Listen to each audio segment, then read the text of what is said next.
Hi friends, and welcome to Wellspring Wednesday worship service. Many of us who are familiar with the Christian tradition know that we are making our way through a season called Lent. And for many people, Lent is understood as giving up something. It might be chocolate, it might be something favorite, but it's a season of giving up something.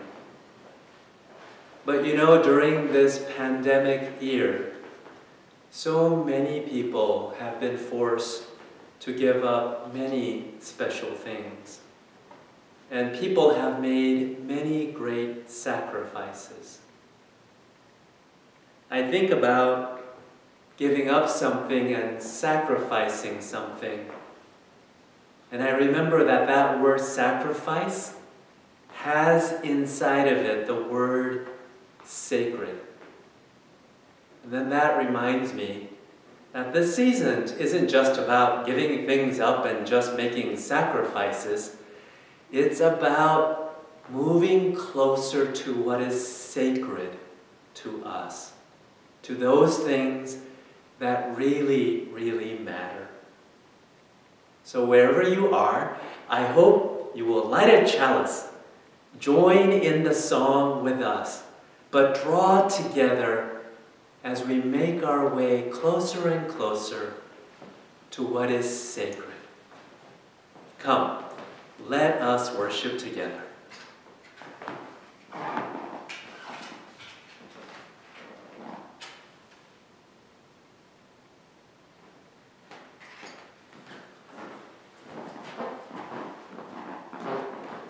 Join us in singing Come, Come, Wherever You Are, which is on page 3 of the Songbook.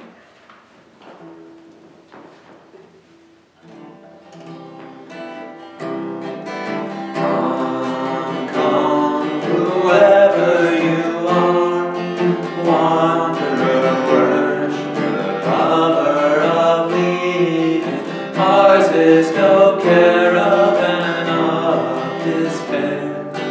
Come, yet again, come, whoever you are, wanderer, worshiper, lover of leaving, ours is no caravan of despair. Come, yet again, come.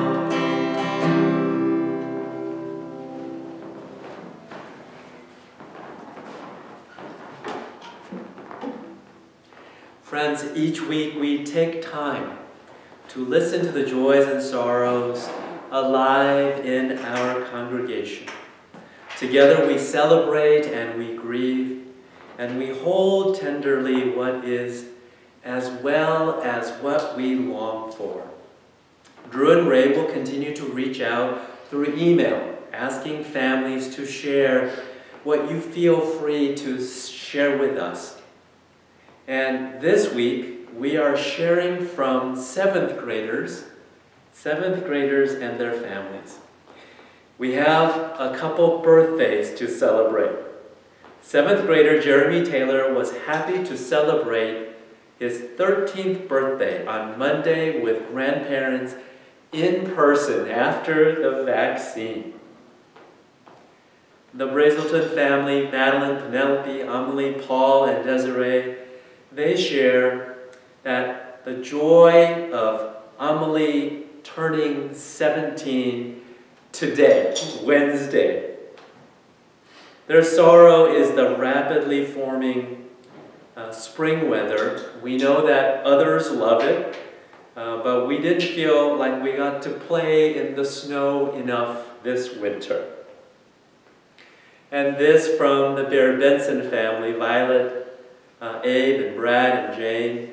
The sorrow is that Violet's basketball team lost the state championship game, but the joy is that Violet's basketball team came second in state. So congratulations. Other joys include parents and grandparents all having received at least one vaccination, and the joy that the days are feeling longer and the sun feeling warmer. 7th grader Nina Lafurla's joy is spring and playing the drums, and her sorrow is not seeing friends as much as she and all of us would like to. And from the Lindholm and Hansen family, Ariel, Denny, and Julie, once again they say we are enjoying being part of Unity Children's Musical, navigating this year an online performance. And from the Hendel-Patterson family, Wes, Quinn, Brett, and Maya, our joys, they say, include starting back to school 2 days a week. And again, the sun and the beautiful weather. The Borgerding and McDermott family, Lily, Eli, Jennifer, and Tony, they say, we are happy for the spring-like weather that has allowed us to tap our maple tree earlier than we have before. And from the Peterson family, Kate, Duncan, Jason, and Bridget, our joys include the fact that spring is coming. They feel it in the air and the lengthening of the days, and what a relief this is. And they say, we are grateful at the opportunity to have more school learning time. And the sorrows, the sadness of many, many people, and the desperation of this moment in time. They wish for peace and love to all people, no matter who and where they are. From the Paquette and Pease family, Carter, Mila, Mary, and Michael, a joy is that our son's grandparents have been vaccinated for COVID-19, and they are doing well. They're now able to visit them at the home, which hasn't been possible in a long time. They say, we are still wearing masks, but we can finally go into their homes. And they feel sorrow for all the people and places affected by the pandemic, still distance learning, still experiencing church over Zoom, still no Sky Zone or movie theater or restaurants, and thinking about all those businesses. And they say, we feel hope for in-person community coming on the horizon. And finally, from the Sanders and Hegeman family, Erica, Adrienne, Ramona, and Sylvia, they say they are delighted to celebrate the birth of one more Redeemer. Last night at midnight, our cousin and niece Riley Jane was born in Michigan. Both she and her parents are all doing well. These are the joys and sorrows. Will you join with me in prayer? Holy One, we feel you in the spirit of the warm sun that shines upon this day. We feel you, as some have said, in the lengthening of the days, and the hope for springtime. We know that there are some of us who may miss having the snow and a chance to enjoy winter. We are grateful that in this community, that the joys and sorrows are diverse as each person is, but that here we are practicing coming together, and in our togetherness, in the way that we listen, in the way that we open our hearts to one another, we come to understand what is holy and what is sacred. These things that truly matter for what it means to share life on this planet together. We think about all the ways that people and communities are really different from one another, from our individual preferences to politics that divide us, to the really difficult and challenging questions of fairness and equity, of race. As we gather in community, Holy One, may we learn to listen deeply for the heart that pulses in the voice of our neighbor as they give voice to what matters to them. In this practice of listening and waiting upon one another, help us to know that the search for the sacred may entail sacrifices. Surely the sacrifices of our egos, of our wanting to be right and correct, surely the sacrifice of having things our own way all the time.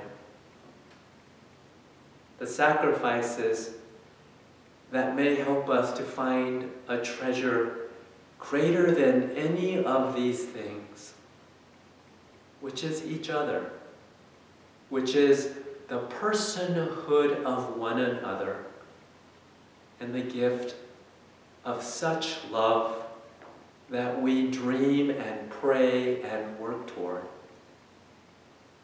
The dream of that beloved community. May it be so, and amen.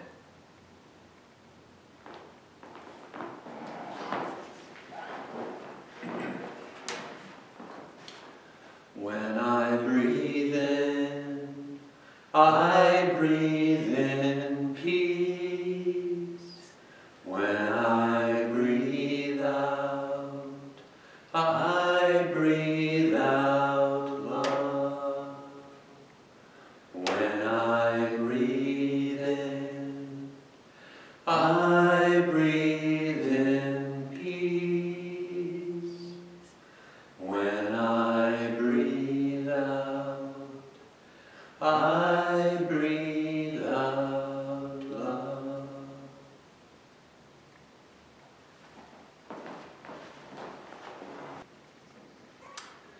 As a dad, I don't want my kids to suffer at all. I don't want any kids to suffer. I don't want anyone to suffer. So, what message can I tell to families and kids about suffering? That suffering is somehow good? Well, you know what?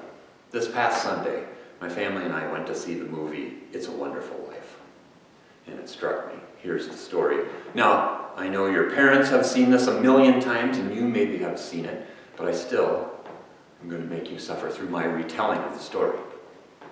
So It's a Wonderful Life. It's about a young boy named George. And George is, we know, a really good kid. He's a nice kid. He's polite, and we know this because he has friends, because he engages with everyone in the town, with old folks and his parents, and he's a conscientious, smart, responsible kid who does what he's supposed to do. But he has some ambitions. See, living in this small town, he has dreamed, he has hoped, he has planned for a life where he will leave that town and he will travel the world. He will be an explorer. He will go to Africa. He will go to China. And he will do big things. Everywhere he goes, he will learn, he will meet people, and he will build roads, and he will build bridges, and he will make an impact on this world. See, he likes his life in this small town, and as a matter of fact, he is part of a family that runs a place called the Bailey Savings and Loan.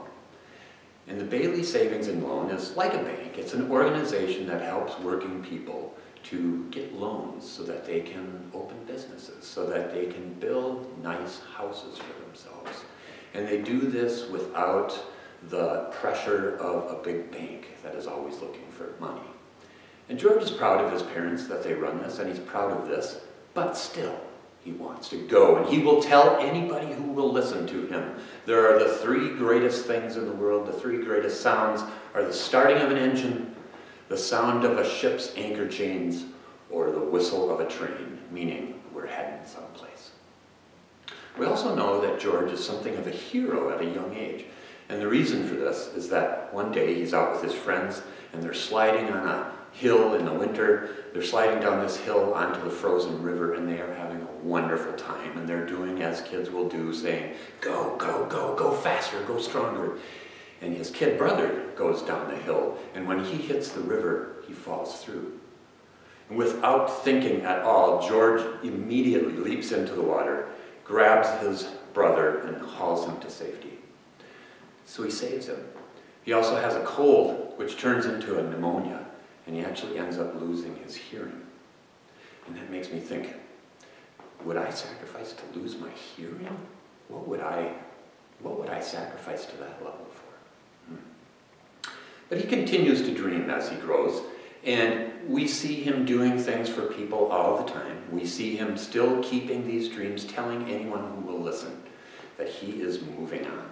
And as he gets to high school, he sits down with his dad. His dad talks to him and says, "George, I'm proud of you, and I know you have plans, but I do want to tell you, the Bailey Savings and Loan could use you. It could really use your work, and I know you love the work we do." And George says, "Yeah, Dad, I know. I love it. But I have saved my money. I have a ticket.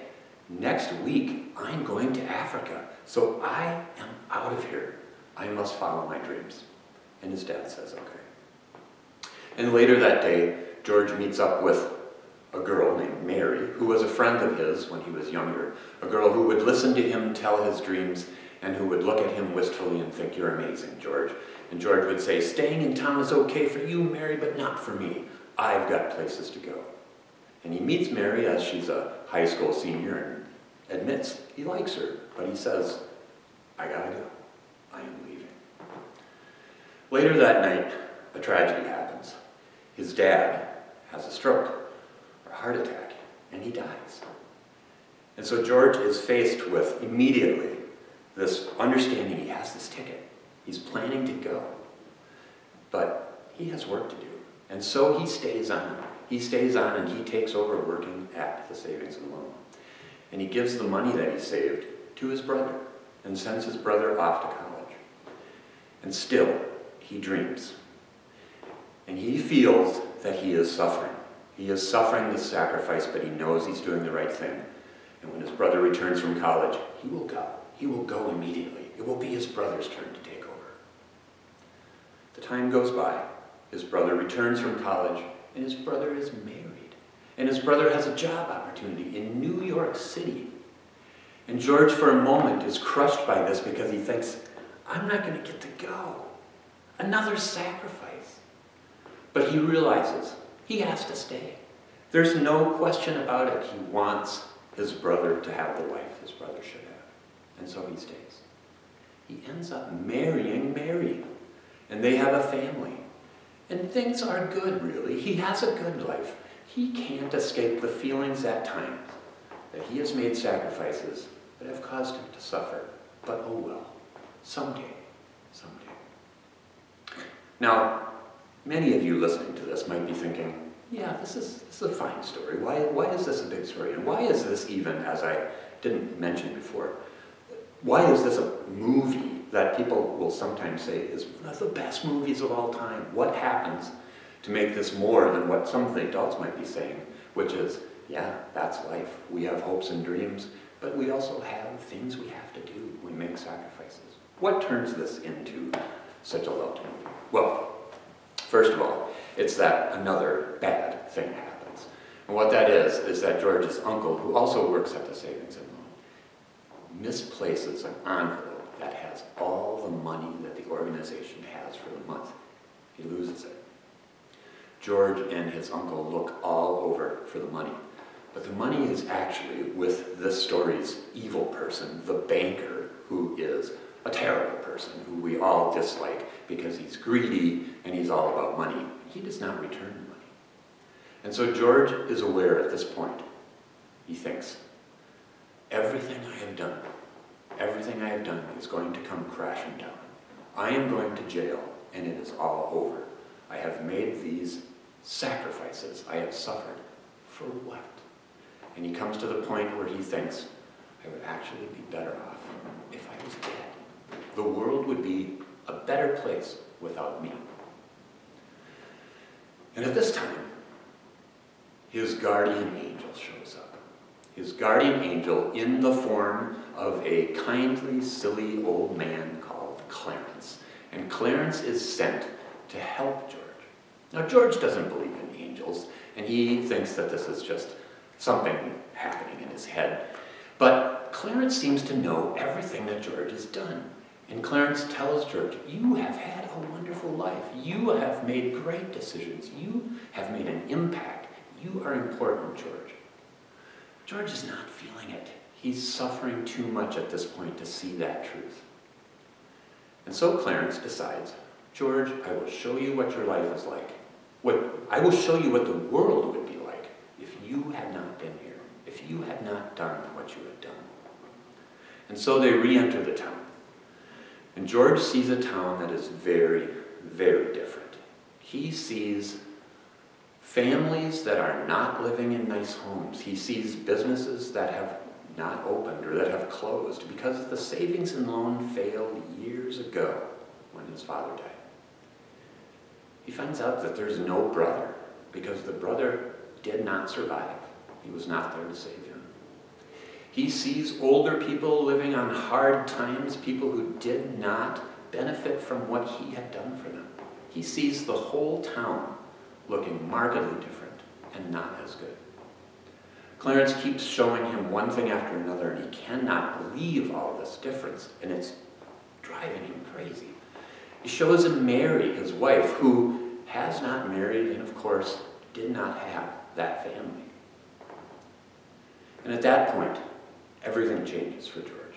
And he says, Clarence, I want to live. I want to do this. I want these challenges. I will do them all again. Please let me live. And being a movie and being a fantastic story, it happens. And George is able to return to his life. And what he finds when he returns is that all of those people in his life, finding out about the trouble with the bank, with the savings and the money, they all pitch in. They pitch in, they raise the money. And more important than that, they tell him, George, we need you.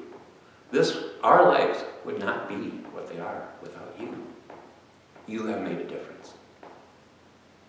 And so, was everything fine after that? I don't know that it was. I don't know that George still didn't have moments when he heard someone was going to Africa, that someone was going to see the Great Wall of China, that he didn't have his regrets. And yet, I do know that he knew that all those challenges and all those sacrifices did result in a wonderful life. Please join us in singing It's a Gift to Be Simple, which is on page 5 in the Songbook. It's a Gift to Be Simple. 16 in the hymnal. 16 in the hymnal.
To what will we suffer our sacrifices? Let us go forward into this world knowing that we will be challenged, but we can have our dreams and we can have our hopes and we should have our goals and we will take them forward with us. And we will take those challenges and we will meet them and it will in fact be a wonderful life.